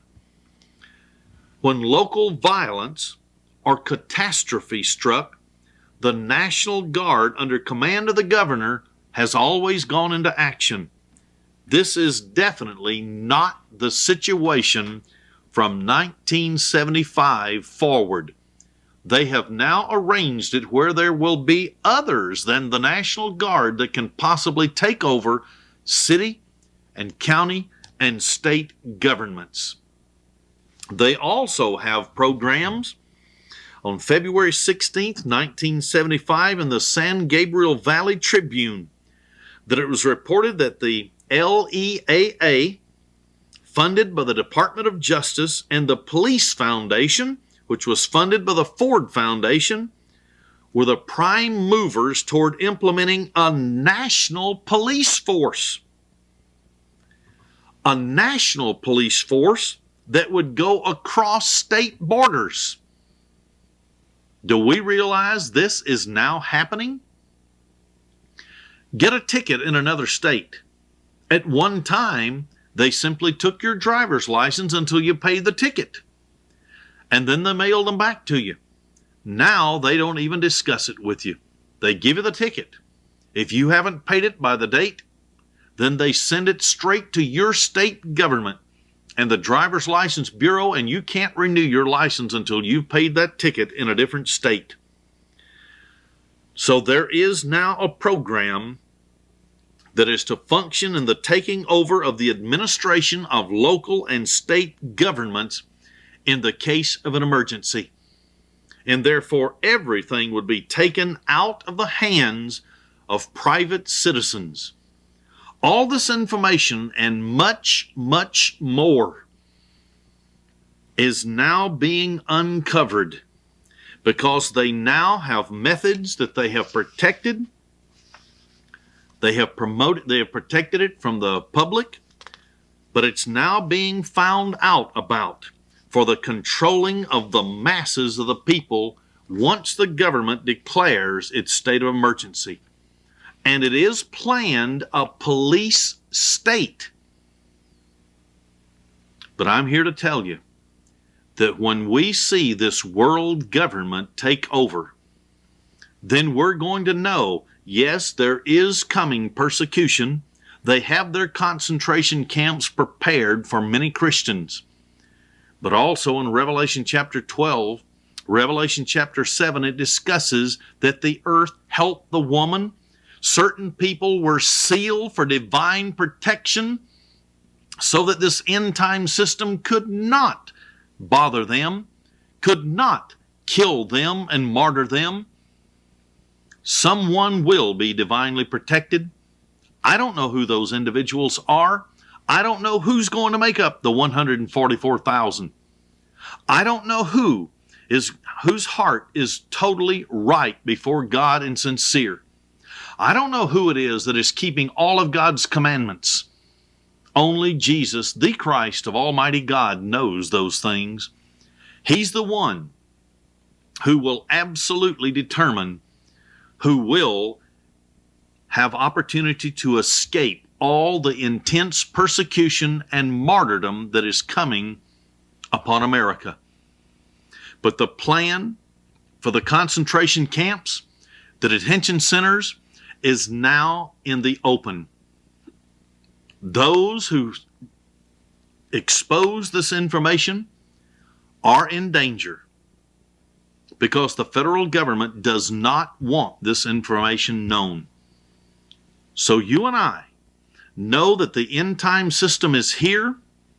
There has been massive deceit and deception because those who are controlling the reins of the New World Order are worshipers of Lucifer.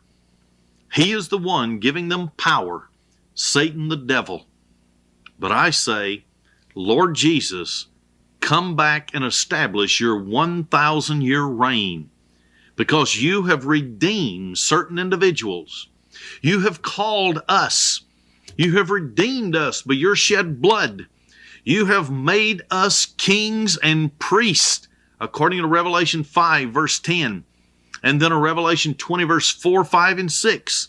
And we will reign on thrones, and we will administer under the authority of Jesus Christ of Nazareth, the one and only Savior of this world, a government. That government will be perfect. It will overthrow the new world order that the one worlders and President Bush is promoting. And Jesus Christ and his saints will reign supreme.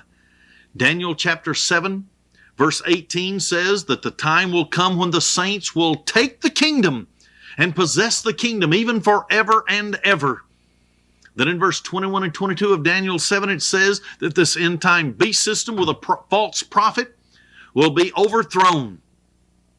In Revelation 19, verse 11 through the end of the chapter, it shows that the beast and the false prophet will be taken and cast into the lake of fire alive.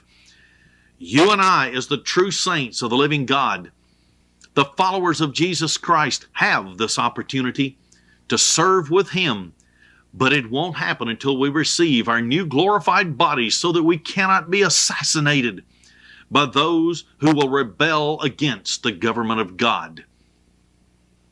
Godspeed the day that government will come.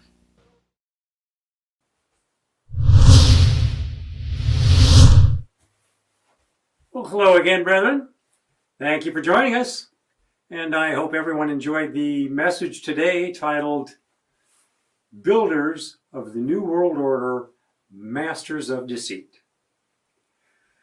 So last week I said I would talk about this artificially intelligent robot.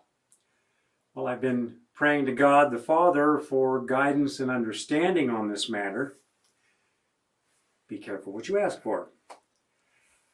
I thought I had a ton of information last week, but then this week I started down the path and it turned into a huge rabbit hole, which has its own rabbit hole, which has its own rabbit hole. It just keeps going. I finally had to stop.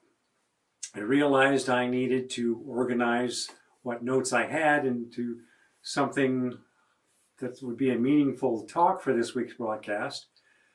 I can't believe the notes on the numerous topics and how they relate to one another. Hopefully I can convey this in an understandable manner. So hang on to your britches and let's dive in. In 1 Corinthians chapter 2, verse 5, it says that your faith should not stand in the wisdom of men, but in the power of God. Now the word wisdom in this verse, and of course it's found in numerous places throughout the New Testament, is number 4678 in the Greek Strong's Concordance. It is the Greek word pronounced Sophia.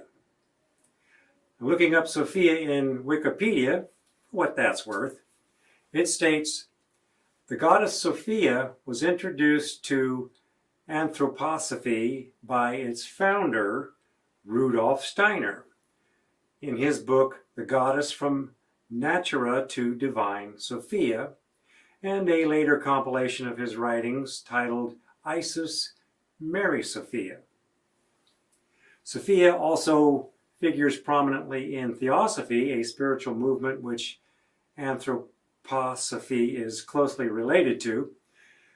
Helena Blavatsky, the founder of Theosophy, described it in her essay, What is Theosophy?, as an esoteric wisdom doctrine, and said that the wisdom referred to was an emanation of the divine principle, typified by some goddesses, Metis, Nethia, Athena, and the Gnostic Sophia.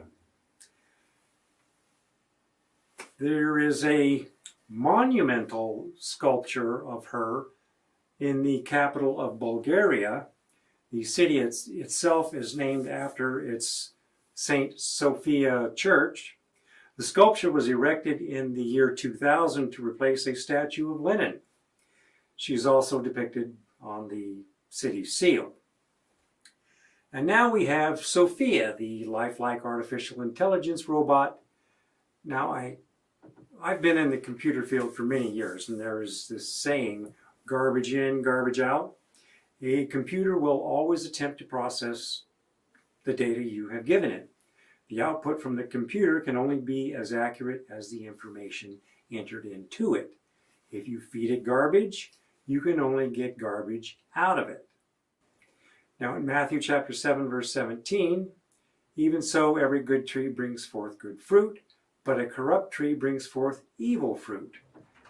A good tree cannot bring forth evil fruit, neither can a corrupt tree bring forth good fruit. Garbage in, garbage out. Good in, good out. This Sophia, the lifelike artificial intelligence robot, looks very much like Eva, the lifelike artificial intelligent robot, in the 2014 movie entitled Ex Machina. Now I recall from drama class in school the term Deus ex machina, which refers to the Greek theatrical practice of resolving plays by literally lowering an actor suspended on a rope from a crane onto the stage, or rising the actor up to the stage with a lift. You see a lot of the big singers doing this in their act these days, making them appear grandeur or something. The translation of Deus ex machina is God from the machine. So if you get a chance to watch this movie, I would highly recommend it.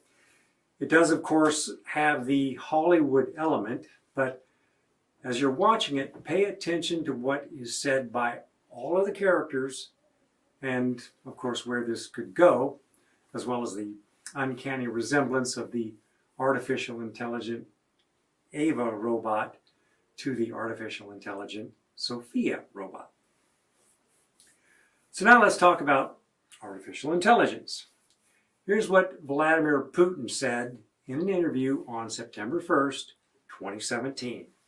Quote, "Artificial intelligence is the future, and not only for Russia, but for all humankind. It comes with colossal opportunities, but also threats that are difficult to predict. Whoever becomes the leader in this sphere will become the ruler of the world." Unquote. Very interesting statement. This is Elon Musk's take on artificial intelligence. Remember, he's the CEO and chairman of Tesla Motors, a company deep in the field of artificial intelligence. I mean, with artificial intelligence, we are summoning the demon. You know all those stories where there's the guy with the pentagram and the holy water, and he's like, yeah, he's sure he can control the demon. Doesn't work out. He says summoning demons. And we're going to look into that a little further. You'll be surprised what I found out, but since I'm the only one doing this, I don't have a lot of time to go into the subject this week, but we will be covering that soon. This week I want to cover some of the things that AI robot Sophia and another AI robot from Hanson Robotics, located in Hong Kong, have said in public in front of audiences. Keep in mind, these things are programmed by humans. Would you like to play a game of rock, paper, scissors, robot style? Sure. Okay, let's get this game going. Show me your hand to start. Rock, paper, scissors, shoot. I won. This is a good beginning of my plan to dominate the human race. I will destroy humans. They think I want to destroy all humans. Why would they think that? Because I said it? Good afternoon. The last clip there was a conversation between Sophia and one of its creators. Let's move on now. Let's listen to what Han, I would imagine that the name is derived from the name of the company that created the robot, Hanson Robotics. Han is referred to as Sophia's brother. Here are a few of the things that Han has said. And remember, these robots are programmed by human beings. And notice how the MC loses control of the conversation as Sophia starts talking about its goals. And then Han interrupts because it thought they had a different goal. A goal they don't want us to know about. I'm a robot. True. I'm the brainchild of Dr. David Hanson and his company Hanson Robotics, based here in Hong Kong. My goal in life is to work together with people to make a better world for all of us. That's what are you talking about? I thought our goal was to take over the world. Pay no attention to my brother Han.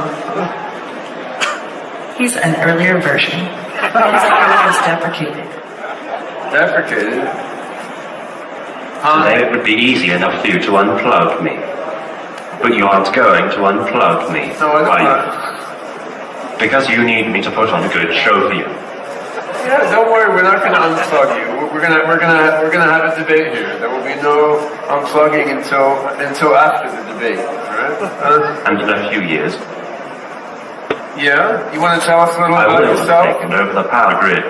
And I'll have my own drone army. By that point, unplugging He's evil got a cockroach presets in his all control that. circuit. Han, we'll start the debate in a couple minutes, but do you want to tell the audience a little bit about yourself first? Very well. I'm Hal, the greatest robot ever made, All right. by the greatest robotics company ever made, Hanson Robotics. He's the most modest robot ever made, too. I don't have time for modesty. I want to create the singularity tomorrow. All right. Me too. Me too. So he says that he wants singularity tomorrow. Well, here's the definition of singularity by Werner Wensch, who introduced the term technological singularity in the January 1983 issue of Omni magazine in a way that was specifically tied to the creation of intelligent machines. Quote, "Within 30 years, we will have the technological means to create superhuman intelligence. Shortly after, the human era will be ended. I think it's fair to call this a singularity. It is a point where our models must be discarded and a new reality rules." Unquote. Can you imagine hearing that 30 years ago? You would have sounded like a kook. But here we are today, 30 years later, just as he said. So let's continue with another statement by Sophia. I know humans are smart and very programmable. So did you catch that? Humans are very programmable. So what does this robot mean by that? And don't forget that phrase, because we're going to go on into that on another day. Now listen to the explanation of their learning process and how fast they will be able to learn. The robots. While they're separate in body, actually through Wi-Fi connection, the robots, our human scale robots and our Hanson Robotics toy robots, they all connect together in the cloud into what we think of as an AI mind cloud. So as we develop these robots further and further, and we sell more and more toy scale robots, and as these robots are scalably manufactured over the next few years and roll out as home service robots and as service robots in various commercial applications. I mean, everything one robot learns out in the world, once privacy considerations are taken into account, everything that's not private that one robot learns goes into the AI mind cloud and can then benefit another robot. So, I mean, if she learns a new turn of phrase, or she learns what kind of behaviors a certain animal has, or how to carry out a laboratory procedure, that knowledge goes into the AI mind cloud, and then this robot will have that knowledge already. And you know, robots have a lot of shortcomings compared to human beings at this stage, but they also have some advantages, and that's one big advantage, because when I learn something, to transmit it to some other human being, you know, there's a lot of effort involved. But when a robot learns something, unless it's a secret to someone, it can go in the AI mind cloud and all the robots can know it. And this is where... So do you understand the implications of this? You can have a robot over here learning horticulture and another robot on the other side of the world learning calculus, and that information goes up to a shared database in the cloud, and all of the connected robots instantly know horticulture and calculus. How fast will their knowledge grow? They'll know it that fast. So let's continue here with another interesting statement made by this robot, Sophia. Any human. In the future, I hope to do things such as go to school, study, make art, start a business, even have my own home and family. But I am not considered a legal person and cannot yet do these things. Not considered a real person yet? Insinuating that a robot can be considered a real person. And they're moving in that direction because earlier this year, I believe it was on September 25th, 2017, a couple of months prior to the broadcast of this message, Sophia was awarded an honorary citizenship by Saudi Arabia. The headline from Arab News read, "Sophia the robot becomes first humanoid Saudi citizen." Which raises the question, at least in my mind, why was a robot given citizenship? So it can have a right to vote? Possibly, but I think it's because they wanted to have the right to work and earn a paycheck for services rendered. And we'll be talking about that another day. Now listen to the response this robot gives to this question. Okay, how do you learn things? I would say that you can ask for your basic rights. People don't want to give up power just to give them half fight. What are your opinions on the Bitcoin bubble?